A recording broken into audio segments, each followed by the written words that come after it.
उत्तराखंड के धराली में कुदरती आपदा को 22 घंटे बीत चुके हैं। हादसा होते ही स्थानीय स्तर पर रेस्क्यू ऑपरेशन शुरू किया गया। उत्तराखंड के सीएम से लेकर प्रधानमंत्री मोदी तक की नजर इस बचाव अभियान पर लगातार बनी हुई है। हमारे संवाददाता ग्राउंड जीरो पर पहुंच रहे हैं और हम आपको पल पल की रिपोर्ट भी आपको दिखा रहे हैं। बचाव अभियान में एनडीआरएफ और एसडीआरएफ समेत तमाम एजेंसियां जुटी हुई हैं, लेकिन मुश्किल यह है कि धराली पहुंचने वाले रास्ते बंद हो चुके हैं। लैंडस्लाइड की वजह से हाईवे बंद है और इसे खोलने में एजेंसियां जुटी हुई हैं। राज्य सरकार की कई टीमें इसके लिए तैनात हैं।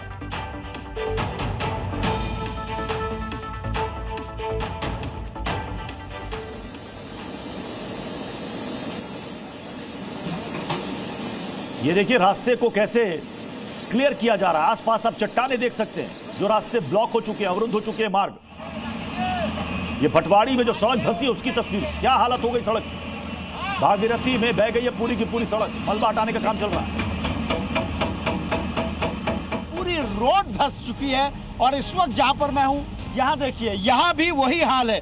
पूरा हाईवे किस तरीके से धंसा हुआ है। ये देखिए, जिस जगह पे मैं खड़ा हूं, यहां पहाड़ काटकर बीआरओ सड़क बना रहा है और यहां से ये तस्वीर मेरे कैमरा पर्सन संदीप आपको दिखा रहे हैं। ये देखिए, ये पूरा हाईवे धंस चुका है, पूरी तरीके से हाईवे खत्म है। कोशिश कर रहा हूं यहां से पैदल रास्ते से, बहुत ज्यादा रिस्की है, पत्थर गिरने का पूरा रास्ता है। लेकिन आप ये देखिए, भागीरथी कितने प्रचंड वेग से बह रही है और जो भी उसके रास्ते में आया उसे नेस्त नाबूद कर दिया। पूरा रास्ता इन तस्वीरों में आप देखिए। मैं भटवाड़ी से आगे आया हूं और कई गाँव का सफर तय करते हुए आगे पहुंचा हूं, लेकिन अब फिर यहां पर रास्ता रुक गया है और यहां से नीचे को जमीन लगातार धंस रही है। ये पूरा रास्ता तैयार करने की कोशिश है, जिसमें लंबा समय लगेगा, लंबा वक्त लगेगा। हो सकता है पूरा दिन आज का लग जाए, क्योंकि ये देखिए किस तरह से पूरा रास्ता टूटा हुआ है। धराली हादसे पर एनडीआरएफ के डीआईजी का बयान भी सामने आया। धराली हादसे में अब तक 4 लोगों की मौत हो चुकी है।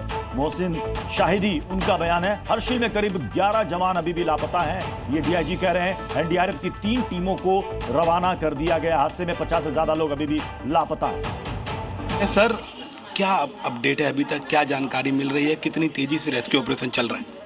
देखिए, जो इन्फॉर्मेशन हमारे पास है वो ये कि फ़िलहाल डिजास्टर साइट पर जो अभी टीम्स मौजूद हैं, आर्मी के कॉलम्स हैं, आईटीबीपी हैं, एसडीआरएफ हैं, बीआरओ हैं, स्थानीय प्रशासन है, इन लोगों ने अभी कार्रवाई शुरू की है राहत एवं बचाव की और तकरीबन 150 से ज़्यादा लोगों को सुरक्षित स्थानों पर पहुंचाया गया है और राहत शिविर भी स्थापित किए गए। सर, क्या बड़ी चुनौतियां फिलहाल आप लोगों के सामने आ रही हैं? कल से तो लगातार बारिश हो रही थी, फिर रात हो गई हादसे के बाद। सर, सबसे बड़ी चुनौतियां फिलहाल तमाम जो एजेंसीज हैं रेस्क्यू ऑपरेशन में लगी हैं उनके सामने है।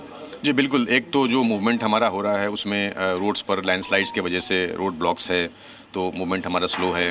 दूसरा, मौसम ख़राब है। मौसम ख़राब होने के कारण जहाँ साइट है वहाँ पर भी निश्चित रूप से जो वर्क होता है वो स्लो हो जाता है, पेस उसका कम हो जाता है। एक वहाँ पर जो स्लश और मड था जो हुआ है फ्लैश फ्लड के कारण, उससे एक लेक बना है, वो भी एक ख़तरा था इनिशियली, मगर अभी फ़िलहाल वहाँ पर से पानी का रिसाव हो रहा है, तो फ़िलहाल स्थिति अभी सुरक्षित है वहाँ पर। सर, मैं ये भी जानना चाह रहा था कि अब तक क्या, जो तमाम अधिकारियों से आपकी बात हो रही है, तो क्या अनुमान लगा है सर, कितना नुकसान हुआ है, कितने लोगों की जान जा सकती है? देखिए, ये अभी आकलन किया जा रहा है, अभी पूरी रिपोर्ट हमारे पास नहीं आई है। जो मीडिया के हवाले से जो जानकारी है वो ये है कि 4 लोगों की मृत्यु हुई है और तकरीबन 50 से ज़्यादा लोग अभी। ठाकुर साहब, ये बताइए कब तक ये रास्ता कट सकेगा? ये तो पूरा रास्ता धंस चुका है। आज का टारगेट है सर, बाकी आगे काम पे। बारिश जब हो रही है तो क्या पत्थर भी गिर रहे हैं, दिक्कत हो रही है? गिर रही है सर, पत्थर गिर रही है, मलबा भी आ रहा है, थोड़ा दिक्कत। प्रशासन के लोग भी यहाँ से क्या पैदल ही होकर गए हैं? जी सर, अभी डीएम साहब, एसपी साहब सब पैदल ले जा रहे हैं, एनडीआरएफ की टीम। यहाँ से धराली लगभग कितना किलोमीटर होगा? यहाँ से लगभग 50 किलोमीटर तो है। 50 किलोमीटर के लगभग यहाँ पर होगा। बहुत ज़्यादा पूरा रास्ता खराब है। प्रशासन की टीम यहाँ से पैदल आगे की ओर गई है और यही सबसे बड़ी चुनौती है, सबसे बड़ी दिक्कत यही है कि किस तरह से ये रास्ता ठीक होगा, क्योंकि रास्ता रिस्टोर होने में लंबा समय लगेगा। और ऐसे में हमारी कोशिश है जी मीडिया की कि ग्राउंड पर आपको हर हकीकत दिखा सकें, आपको बता सकें कि इस रास्ते में कैसी दिक्कतें हैं, कैसी परेशानियां हैं। ये पूरा रास्ता धंस चुका है और ऐसे में यहाँ आना बड़ा मुश्किल है, लेकिन यहाँ से करीब 50 किलोमीटर का सफ़र तय करके धराली पहुँचा जा सकता है, क्योंकि सड़क आप देखिए पूरा जो हाईवे था वो नीचे जा चुका है। हम जहाँ खड़े हैं वो लगातार धंस रहा है, ऊपर से पत्थर लगातार गिर रहे हैं, जेसीबी मशीन काट कर रास्ता बना रही है और इसमें लगभग 1 दिन का वक्त लगेगा। इसीलिए हम कह रहे हैं कि इतना आसान नहीं होगा वहाँ तक पहुँचना जहाँ प्राकृतिक आपदा आई है।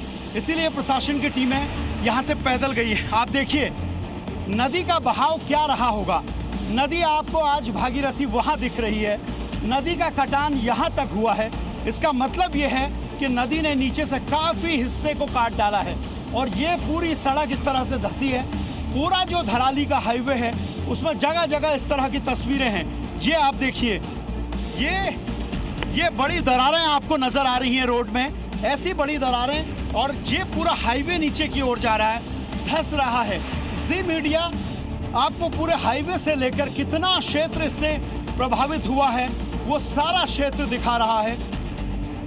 हमारे संवाददाता राजू राज भी धराली से कुछ ही दूरी पर मौजूद है। लैंडस्लाइड की वजह से रास्ता पूरी तरीके से यहां पर बंद हो चुका है। उत्तरकाशी के भटवारी के पास रास्ता टूटा हुआ है। स्थानीय लोगों ने बताया कि कल कुदरत ने कैसे यहां पर कहर मचाया था। भटवारी हम पहुंच चुके हैं और यहाँ की तस्वीरें देखिए। कल रात में यहाँ पर ये सड़क धंस चुकी है और ये पूरा रास्ता ब्लॉक हो चुका है, यानी रेस्क्यू टीम यहाँ से आगे नहीं बढ़ सकती है और इसी रास्ते से आप धराली पहुँच सकते हैं। लेकिन रास्ते में ही जगह जगह पर ऐसे ही आपको सड़क धंसने की तस्वीरें देखने को मिल रही है और ये सड़क रात में 8 बजे करीब धंस गई है। पूरा रोड यहाँ पर ब्लॉक हो चुका है, इसलिए एनडीआरएफ और आईटीबीपी की टीम यहाँ पर नहीं पहुँच पा रही है। स्थानीय लोग हैं, उनसे भी बात करते हैं और जानने की कोशिश करते हैं कि यहाँ के बाद आगे का रास्ता कितना मुश्किल और चुनौतीपूर्ण है, क्योंकि भटवारी में ये सड़क यहाँ पर धंस गई है। और यहाँ पर भी देखिए, ये तस्वीरें देखिए, यहाँ पर भी ये पूरा सड़क यहाँ पर रोड नीचे धंसता जा रहा है और यहाँ से कुछ देर पहले इस जगह पर भूस्खलन हुआ है, जमीन धंसी है। कल रात में भी आगे का रास्ता पर 8 बजे करीब वहाँ पर धंस गया था, उसका ये पूरा रास्ता धंस चुका है। जी, आगे भी रास्ता धंस रखा है। वो वहाँ पे पहले धंसाव था तो गाड़ियाँ चल रही थी, फिर रात को वहाँ पे भी बंद हो गई। फिर आगे अभी मशीन लग रखी है। आगे क्या स्थिति है? आगे भी रोड बंद है, वो मशीन लग रखी है वहाँ पे। रोड बंद है। आप लोग बताइए कि यहाँ पर सड़क यहाँ पर धंस चुकी है और आगे का रास्ता बंद है, तो क्या और रास्ता हो सकता है धराली पहुँचने का? जी, यहाँ पे एक रास्ता है ऊपर से शायद रास्ता है, यहाँ से हमको पीछे निकलना पड़ेगा ना उसके लिए, और 1 किलोमीटर से आगे 1 घंटा लगेगा वहाँ से। लेकिन ये जो रोड के हालात है, ये तो बहुत बुरी स्थिति बनी हुई है। ऐसे में सेना के जवान या एनडीआरएफ कैसे हेल्प करेगी जो पीड़ित लोग हैं। अच्छा, कितने लोगों की गायब होने की खबर आप लोग तक पहुंच पाई? सर, कल तक तो हम सुन रहे, कल से मैं सुन रहा हूँ कि 60 से 70 लोग जो है जिनका भी कोई लापता है, उनका कोई पता नहीं है। भाई साहब, आप बताएं, आप स्थानीय निवासी यहीं के भटवारी के हैं, ये बताइए कि सड़क यहाँ से ये बंद हो चुका है, क्या और कोई वैकल्पिक मार्ग है जहाँ तक पहुँचा जा सकता है? एक ऊपर से मार्ग है, वो आपको 1 घंटा लगेगा। जहाँ तक वहाँ के मरने वालों की संख्या है, मेरे हिसाब से 500-600 लोगों की मृत्यु हो चुकी है वहाँ पर। शासन प्रशासन बता नहीं रहा, कभी बोला 10 आदमी मरे हैं, कभी बोला 50 आदमी मरे हैं। जिस हिसाब से वहाँ रिसोर्ट, होटल और ये हैं, और जिस हिसाब से त्रासदी आई है, वीडियो देख के तो ऐसी लग रहा है 600-700 से ज़्यादा लोग वहाँ मरे हुए हैं। संख्या और ज़्यादा हो सकती है। मौसम विभाग ने उत्तराखंड में भारी बारिश का अलर्ट जारी किया हुआ है। उत्तराखंड के 9 जिलों में बारिश का रेड अलर्ट है। उत्तराखंड में स्कूल बंद कर दिए गए और लोगों से कहा गया कि वे नदी नालों से फिलहाल दूरी बनाकर रहें, यानी कि वो दूर रहें। बारिश का रेड अलर्ट है, स्कूल बंद कर दिए गए। 9 से ज्यादा जिलों में रेड अलर्ट जारी कर दिया गया। 55 किलोमीटर दूर जो रेस्क्यू टीम है जो वहां पर पहुंचने वाली थी, उसके सामने कई समस्याएं सामने आ रही है। और यहां पर देखिए, कुछ देर पहले यहाँ पर ये जो सड़क है यह पूरी तरीके से फ्लश आउट हो गया है, पूरी तरीके से धंस गया है, जिससे रास्ता बाधित हो गया। और यहाँ पर एनडीआरएफ की टीम पहुँची है ताकि रास्ते को खोला जाए। और ये तस्वीरें यहाँ पर आप देख सकते हैं, किसी तरह से रास्ता खोलने की कोशिश यहाँ पर की जा रही है एनडीआरएफ के द्वारा। और सबसे बड़ी चुनौती है क्योंकि हर कुछ दूरी चलने के बाद आपको इस तरह की समस्या यहाँ पर सामने आ रही है, जहाँ पर सड़क धंस रही हो।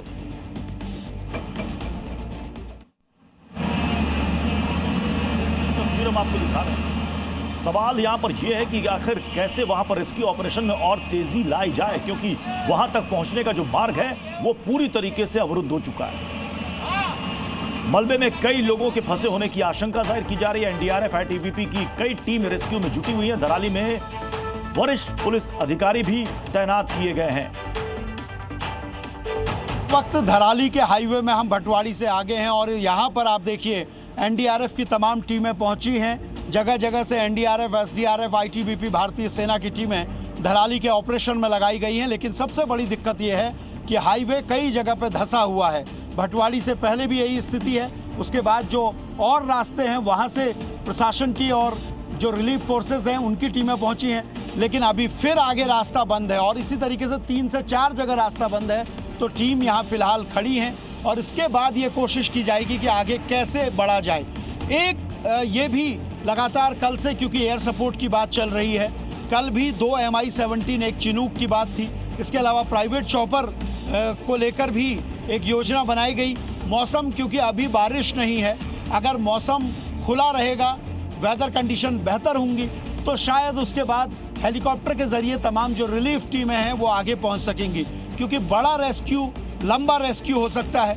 बहुत ज़्यादा एरिया इफेक्टेड है, जो मलबे में दबा हुआ है, वहाँ लोगों को तलाशने से लेकर जो लोग फंसे हुए हैं उनको निकालना है, तो ऑपरेशन बहुत बड़ा है। रेस्क्यू ऑपरेशन पर आईटीबीपी का बड़ा बयान भी सामने आया। आईटीबीपी ने जानकारी दी है कि कोपांग में 56 लोगों का रेस्क्यू किया गया है। आईटीबीपी कमांडेंट भानु प्रताप से हमारे सहयोगी ने बातचीत की। आईटीबीपी के कमांडेंट भानु प्रताप जी हैं। भानु प्रताप जी, कल से स्थिति काफी खराब हो चुकी है, कितने लोगों को आप लोगों ने रेस्क्यू किया अब तक? हमारे कोपांग में लगभग 70 लोग थे, जिसमें 5 अधिकारी और बाकी अन्य जवान थे, जिन्होंने 56 पर्सन को, 56 लोगों को, 56 ग्रामीण लोगों को रेस्क्यू किया और उनको मेडिकल, जो इमरजेंसी थी मेडिकल भी उनको दिया गया और उसके बाद उनको रुकवाया भी गया। क्या सर, कोपांग में क्या स्थिति है, क्या हालात है वहाँ पे? कोपांग में अभी मौसम खराब चला हुआ है, वहाँ पर बारिश भी हो रही है और घने बादल भी हैं, जैसा मेरा सुबह बातचीत हुआ है। और हमारी टीमें वहाँ पर पहुँच गई हैं, सुबह से ही लगी हुई हैं और अभी लगातार ऑपरेशन वहाँ पे चला हुआ है।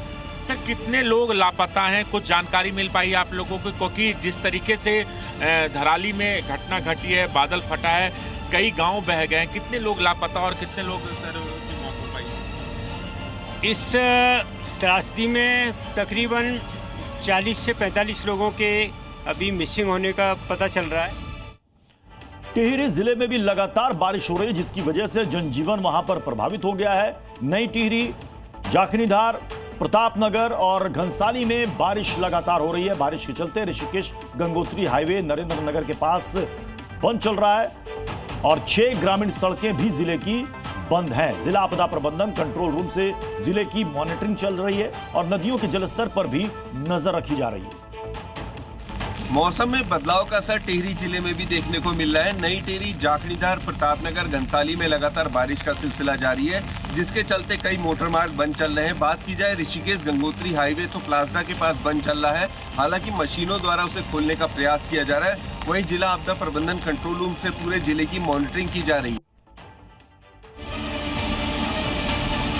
हिमाचल प्रदेश के किन्नौर जिले के तांगलिंग नाले में बादल फटने से आई बाढ़ में कई लकड़ी के अस्थायी पुल बह गए हैं। फिलहाल जान माल के नुकसान की कोई पुष्टि नहीं हुई है, लेकिन किन्नर कैलाश यात्रा पर गए करीब 450 यात्रियों को सुरक्षित रेस्क्यू करने का अभियान जारी है। हिमाचल प्रदेश में भारी बारिश और बादल फटने की घटनाएं आम हो गई हैं। राज्य के विभिन्न जिलों में बाढ़ और भूस्खलन से भारी नुकसान हुआ है, जिसमें कई लोगों की मौत हो गई है और कई लापता हैं। इससे पहले आज सुबह जिला प्रशासन किन्नौर को मार्ग पर यात्रियों के फंसे होने की सूचना मिली, जिसके बाद आईटीबीपी और एनडीआरएफ की संयुक्त बचाव टीमें रवाना हुई और रेस्क्यू कार्य में जुट गई। उत्तरकाशी के धराली का सीएम धामी ने दौरा किया है। सीएम धामी ने हवाई सर्वे किया, आपदा प्रभावित इलाकों का उन्होंने जायजा लिया, राहत बचाव कार्य का वो जायजा ले रहे हैं। अब तक 130 लोगों का रेस्क्यू किया गया, ये सीएम ने बताया। उन्होंने ये भी कहा कि सड़कें टूट गई हैं तो पहुंचना मुश्किल है, लेकिन टीमें लगातार अपना काम कर रही हैं।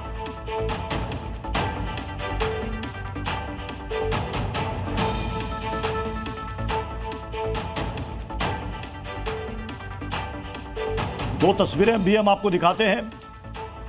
अब तक 130 लोगों का रेस्क्यू किया जा चुका है। कई लोग जो लापता हैं उनकी तलाश जारी है। सीएम धामी ने हवाई सर्वे किया, फिर आपदा प्रभावित इलाके में वो गए और वहां पर जो रेस्क्यू ऑपरेशन चल रहा है, जो राहत कार्य चल रहा है, उसका जायजा भी उन्होंने लिया। और उन्होंने खुद बताया कि अभी यहां पर सड़क मार्ग से पहुंचना बहुत ही मुश्किल है, लेकिन फिर भी जो टीमें यहां पर पहुंच चुकी हैं वो युद्ध स्तर पर यहां पर राहत और बचाव के कार्य में जुटी हुई हैं। ये देखिए, खुद पहुंचे सीएम धामी और ये हवाई सर्वे की तस्वीर है। जो उत्तरकाशी के धराली गांव में जो कल तबाही आई, तबाही के बाद का मंजर ये आप एरियल व्यू से आप देख रहे हैं। दो तस्वीर अब आप देखिए। धराली में बादल फटने के बाद अब तक 4 लोगों की मौत हो चुकी है। युद्ध स्तर पर वहां पर रेस्क्यू ऑपरेशन चल रहा है। मुख्यमंत्री धामी भी वहां पर पहुंचे और वहां राहत कार्यों का उन्होंने जायजा लिया। कुछ और टीमों की भी यहां पर पहुंचने की खबर आ रही है, लेकिन चूंकि सड़क मार्ग इस वक्त अवरुद्ध है, वहां पर पहुंचना बहुत मुश्किल है, इसलिए इस पर भी विचार किया जा रहा है कि ज्यादा से ज्यादा इसमें हेलीकॉप्टर और सेना के विमानों का इस्तेमाल किया जाए। और इधर धराली में आईटीबीपी का रेस्क्यू ऑपरेशन चल रहा है। जेसीबी से मलबा हटाने का काम लगातार जारी है। सड़कों की मरम्मत का काम भी वहां पर किया जा रहा है।